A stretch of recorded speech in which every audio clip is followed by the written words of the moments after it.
back down to Fertilize Your Budget. I promised you some recipes, so today I'm going to show you a baked chicken, which is my personal favorite. I make this probably 3, maybe 4 nights a week. It's quick, it's easy. I make it for one person, and so it's just not a whole lot to it. It doesn't take a whole lot of prep. Most of the food that's in it comes out of my freezer. And so I put vegetables up in the summertime, and then I eat on them all year round. That saves me on my grocery money. As you can see here, I have some frozen, or I have some chicken breasts. It's boneless, skinless chicken breast. It was frozen. I've thawed it out. I put that up in the summertime when I found a sale that was a multi-pack for a really good price. It was like maybe 69 to 79 cents a pound, which is really good for boneless, skinless chicken breast around here. Anyway, I've already got it placed in the bowl here, or the Corningware bowl is what I bake it in.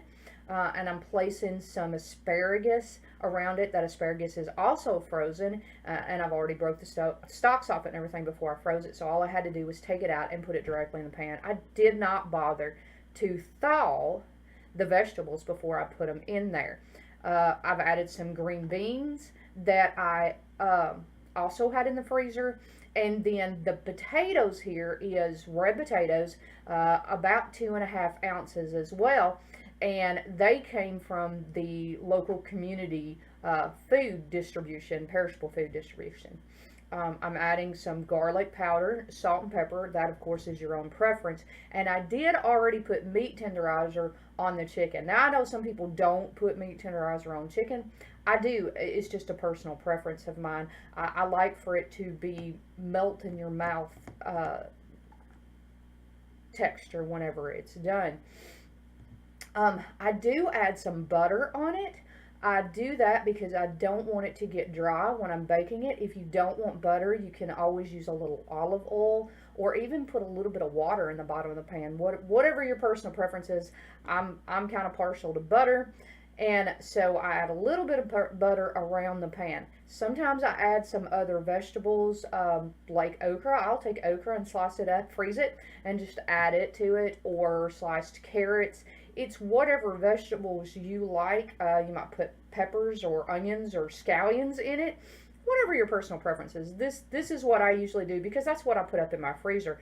I've also, you're going to see here, added some slices of zucchini.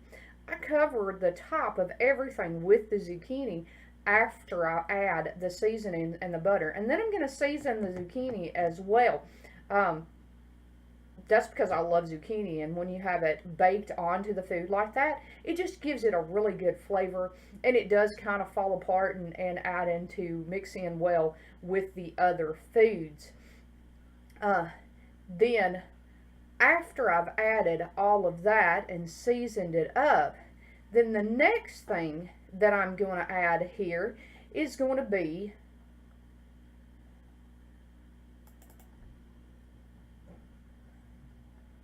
Parmesan cheese. As you can see here, I got mine from Kroger. I bought it on sale. I think it was a buy 5, save 5, and I might even have had a coupon. And I just sprinkle it on top of everything before I bake it. Once I get that covered, I don't have a whole lot on there. Once I get that covered, then I put the lid on it. I always bake it with the lid on there. I have done it with aluminum foil, and that works, but it needs something on there so that it seals in that moisture and your food doesn't come out dry. And then I'm going to bake it. Now, I bake mine in the toaster oven. I do not heat up a full oven just to make that little Corningware bowl of food for one person.